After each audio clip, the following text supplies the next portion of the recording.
ꯍꯧꯖꯤꯛ ꯑꯩꯈꯣꯏ ꯀꯧꯅꯨ ꯏꯃꯥꯒꯤ ꯃꯁꯥꯏꯀꯣꯜꯗ ꯂꯩꯕ ꯇꯨꯔꯦꯟꯗꯨꯗꯅꯤ ꯃꯁꯤ ꯑꯩꯈꯣꯏ ꯇꯨꯔꯦꯟꯁꯦ ꯄꯨꯔꯥ ꯑꯥꯏꯁ ꯕ꯭ꯔꯛ ꯉꯥꯛꯇ ꯑꯣꯏꯈ꯭ꯔꯦ ꯃꯁꯤ ꯃꯐꯝꯁꯤꯗꯗꯤ ꯂꯩꯇ꯭ꯔꯦ ꯃꯔꯝꯗꯤ 0 ꯗꯤꯒ꯭ꯔꯤ -0 ꯗꯤꯒ꯭ꯔꯤꯗ ꯂꯩꯕ ꯍꯥꯏꯇꯥꯔꯦꯀꯣ ꯑꯗꯨꯅ ꯌꯦꯡꯕꯤꯌꯨ ꯃꯌꯥꯝ ꯑꯁ ꯁꯦꯇꯨ ꯑꯁ 이싱지주 ꯃꯌꯥꯝ ꯌꯥꯝ ꯂꯨꯕ ꯑꯁ ꯂꯣꯏꯔꯦ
naksilai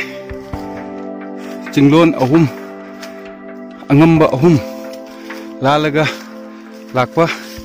hujik lambi plan oiba mafam da chali mayam makha taba mu yengminase magi laifam len yongnana ba chali mayam yengbiu mafam sisu yam phajai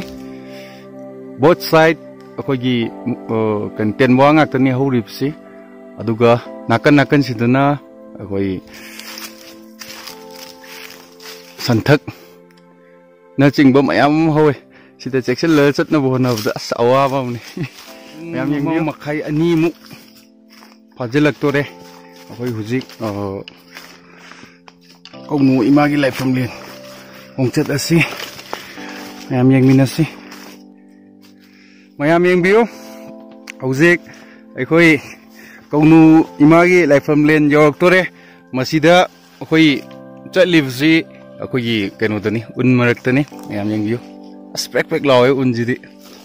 asidi hokto hore ni se yengbiu ayuk ki un ni huji milti chokduk pagi haitare ko chokduk pagi poinji mafam jida di leitraba adu huji pung ohum makhai tare ngasi sengbiu aswa yaifare mayam iceberg manali chatta ziyare darjeeling chatta ziyare tu ngaktane se mayam engbiu mayam jo mayam ngomong je ngaktane close oina manamaki ko mayam tu ayum sidawa inge ikan jane mayam engbiu mayam hojik koro hanba changidore hojik yaudari pung ani makhai ahum muk phajale koi laibase mafam se am phajaba haitare aduna ne hojik namjari je mayam ngasai nungtin pung ani amaga ani taramdai pung amaga minute nifu manga de ka ba hobane hojik numidang ta salakadore mayam adubu mamagasu mafamje yam langba haitare amdi akoigi kenoje wagi manase masi jigi kenosi na mafam yam langkhat haitare mamdi mamjela bani se akoigi tampak tati mamam da yaure hoje kongno imagi laifam len yaure ado mamma banena hujik mayam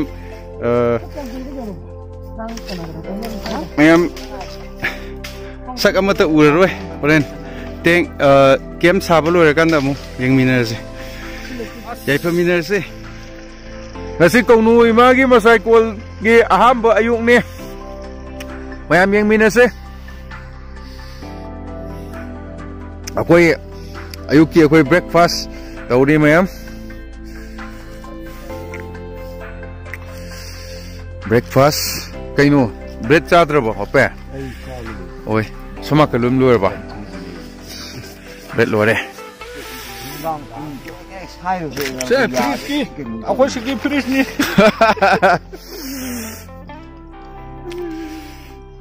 kamai toge sanum kamai toge awat apa am hawgre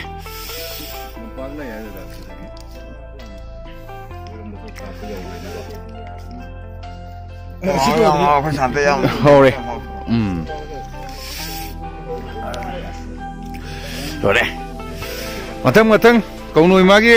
laifam amu yengminase mayam kaino dubo ice ne wa minjen ne amatu minjen ising de thokpa minjen oi as ti waje tawri thickness e hoima sidi as yam thai he ngai ko kaino mienge ei khut ji am thire do yengsi khut among thai 가자더라도 두가도 이니 뭐 민전내가 알아도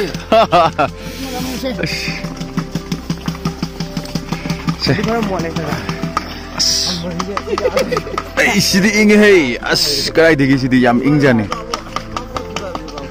oi thugai ge haro oi 1 2 3 as oi oi mei mei mei oi namme Cara siya ni da. Yang biyo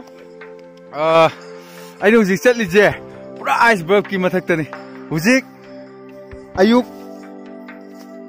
ki pung mapon makhai tare date 27 December 2018 hujik kaunu imagi laifam len da ne khoina chalisi nakan da hori na tenwa ngakta ne mayam yang biyo tenwa aduga ai hujik chatli na iceberg ki mathakta mayam kaunu imagi laifam len yor kan da mu yengmina se chalise iceberg mathakta ni as loi loi ice ngakta ni as mayam yang biyo as tu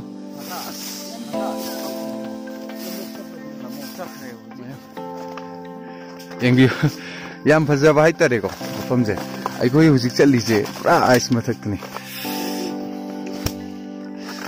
koi as yam phajai mayam yang biyo yam phajaba hai tare oh mayam yang biyo tu yang tu as uraba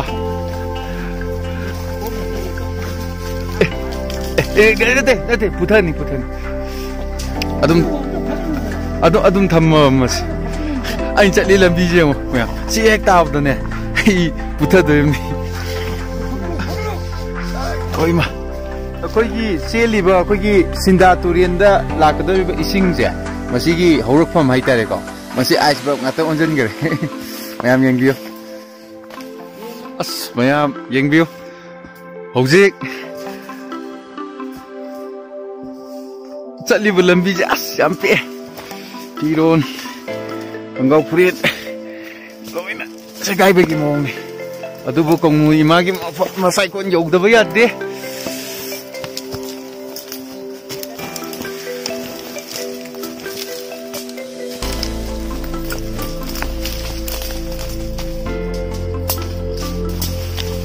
mayam yang biyo tenwa ni aku chatli je tenwa marakta masih aikoi ten sabada yamna nungai ba haitare ba haitare masigi wa makal je yamna yengsi ko yamna chawju chawdaba aduga yamna pitpa chu nataba aduga konba su yaba li dongna adumba wa makal dani ji uri je ten wa de yengju maya hojik akoi na chatli ba lambi je kongu imagi masai kon jongna na la lambi ni ado lambi je suklai leitaba kana guma mi mane hekta satke ga haraga zunga moidaba maramdi akoina uji chaliji lambi da nati haitar wa marakta ne engyo me engyo to I mamang ni chaliji engyo I buji lambi amata leite ko chaliji thangna kakatla magajo hoi hujiki oina de kakatla maga halakpada de khoi kakat ke na khalle ba ko lambi semom ge na adu yaroi da ba maram de adum horok da ba haitar oi adu bo nasigi te khoi sumna khaki lai khurum bagi wakhalon da la ko bane na khoi thang ken ju marang kan ji da ba as lambi je mayam yang biyo as mai hek lai ta wai tar masi akoi chat paje masi ju konu imana soina thokjan bigani na khalle ande lambi sum lai ta ma pham da chat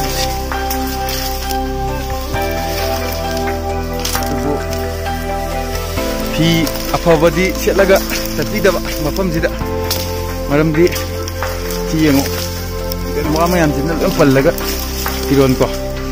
isa gade yo men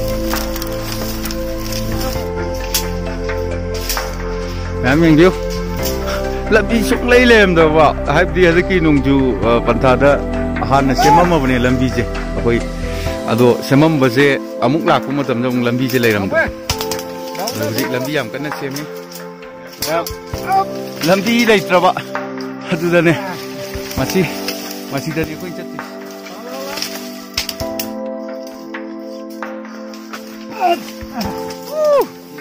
ꯃꯌꯥꯝ ꯌꯦꯡꯕꯤꯌꯣ ꯑꯩꯅ ꯍꯧꯖꯤꯛ ꯎꯠꯆꯔꯤꯕ ꯃꯐꯝ ꯑꯁꯤꯅꯤ ꯑꯩꯈꯣꯏ ꯀꯧꯅꯨ ꯏꯃꯥꯒꯤ ꯂꯥꯏꯐꯝꯂꯦꯟ ꯍꯧꯖꯤꯛ ꯌꯧꯔꯦ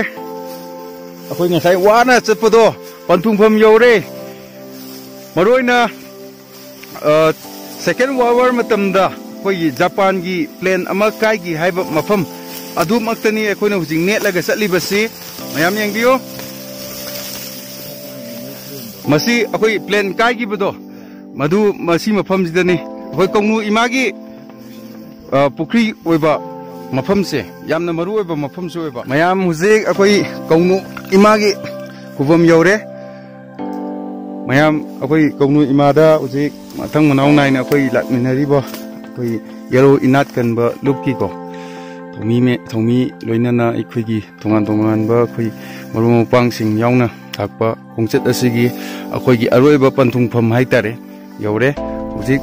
ꯃꯌꯥꯝ ꯃꯊꯪ ꯃꯅꯥꯎ ナイꯅ ꯇꯧꯅꯤꯔꯤ ꯀꯧꯅꯨ ꯏꯃꯥꯗ 이마 꽁누나 야이프레이 이마 꽁누나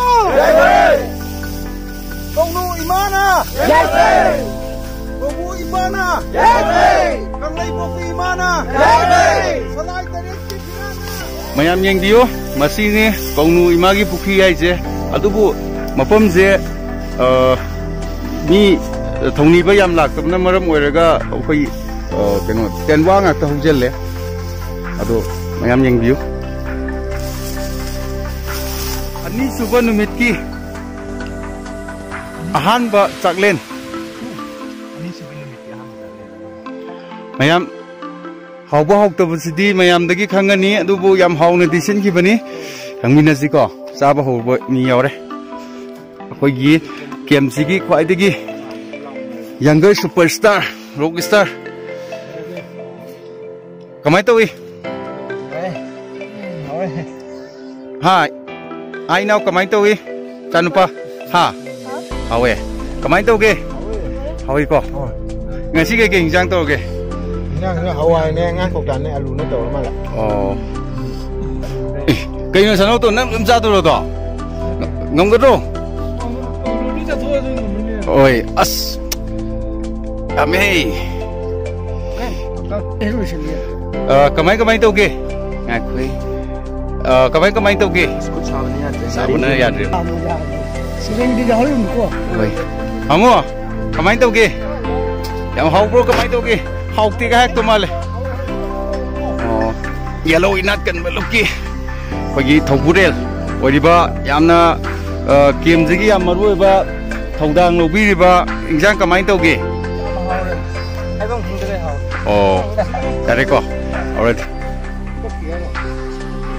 yam masi hidak asi kimber hai bani ko kenber hai ni masi akhoi hoi masi akhoi inau jing asi akhoi kongnu imagi laifam len thongni chapaje mabuk na thana keno taw hai tare adu da akhoi kimber hai ji akhoi keno na selesna ko selesna hekpi rega ngasi akhoi inau jina sadori ado yengmina se masi hiraki matik mayai je ko koi kongnu ima iba matik mayai se yego kamai to gi ma ho ha khabun khaya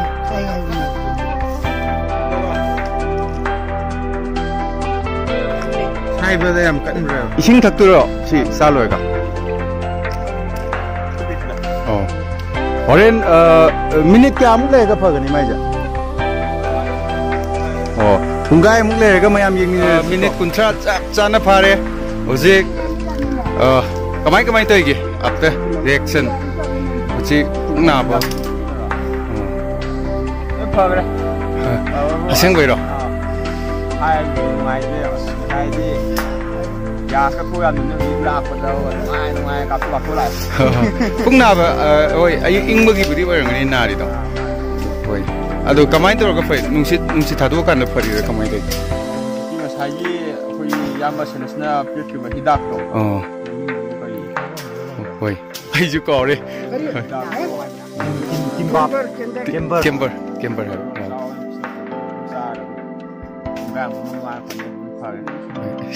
ꯌꯥꯝ ꯐꯔꯦ ꯅꯝꯕ ꯌꯥꯗꯕꯗꯤ ꯍꯣꯏ ꯑꯗꯨ ꯑꯣꯏꯇꯥꯔꯗꯤ ꯍꯤꯗꯥꯛꯇꯣ ꯀꯃꯥꯏꯅ ꯇꯧꯕꯅꯣ ꯍꯌꯦꯡ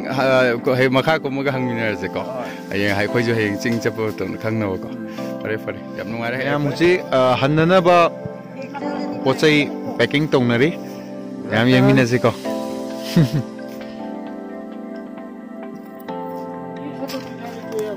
ꯍꯣꯏ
ꯃꯔꯨꯑꯣꯏꯅ ꯑꯩꯈꯣꯏꯒꯤ ꯃꯆꯨ ꯇꯔꯦꯠꯀꯤ ꯐꯤꯔꯥꯟ ꯄꯥꯏꯍꯟꯅꯅꯕꯒꯤꯗꯃꯛꯇ ꯑꯩꯈꯣꯏ ꯏꯅꯥꯠ ꯀꯟꯕ ꯂꯨꯞꯀꯤ ꯄ꯭ꯔꯁꯤꯗꯦꯟꯅ ꯆꯤꯡꯕ ꯂꯨꯆꯤꯡꯕ ꯇꯤꯝꯅ ꯍꯧꯖꯤꯛ ꯑꯩꯈꯣꯏ ꯐꯤꯔꯥꯟ ꯌꯥꯝ ꯀꯟꯅ ꯁꯦꯝꯃꯤ ꯈ꯭ꯋꯥꯏꯗꯒꯤ ꯋꯥꯡꯕ ꯆꯤꯡꯗꯣꯟꯁꯤꯗꯅꯤ ꯑꯩꯈꯣꯏꯅ ꯉꯁꯤ ꯄꯥꯏꯍꯟꯒꯗꯧꯔꯤꯕ ꯐꯤꯔꯥꯟ ꯑꯁꯤ ꯃꯌꯥꯝ ꯌꯦꯡꯕꯤꯌꯨ ꯍꯧꯖꯤꯛ ꯀꯣꯡꯅꯨ ꯏꯃꯥꯒꯤ ꯈ꯭ꯋꯥꯏꯗꯒꯤ ꯋꯥꯡꯕ ꯆꯤꯡꯗꯣꯟ ꯑꯗꯨꯗꯅꯤ ꯑꯩꯈꯣꯏꯅ ꯉꯁꯤ ꯂꯦꯞꯄꯤꯕꯁꯤ ꯍꯧꯖꯤꯛ ꯄꯨꯡ 3 ꯇꯥꯔꯦ 27 December 2018 हनबगी मिकुप असिदा अकोई मसू तरेत की फिरान अमा ख्वाइदगी वांगबा चिंगदोन असिदा पाइहलमनबगीदमक्ता हुजिक अकोई ख्वाइदगी वांगबा उजिदा काखलगा शैरासना कन्ना सेमी मयाम येंगमिनसे पाइबा मेनमांगदा उरिबसे अकोई मसू तरेत की फिरान ने मसे हुजिक अकोई मरुप शैरासना थितपा लोयरमगा कोमई मयाम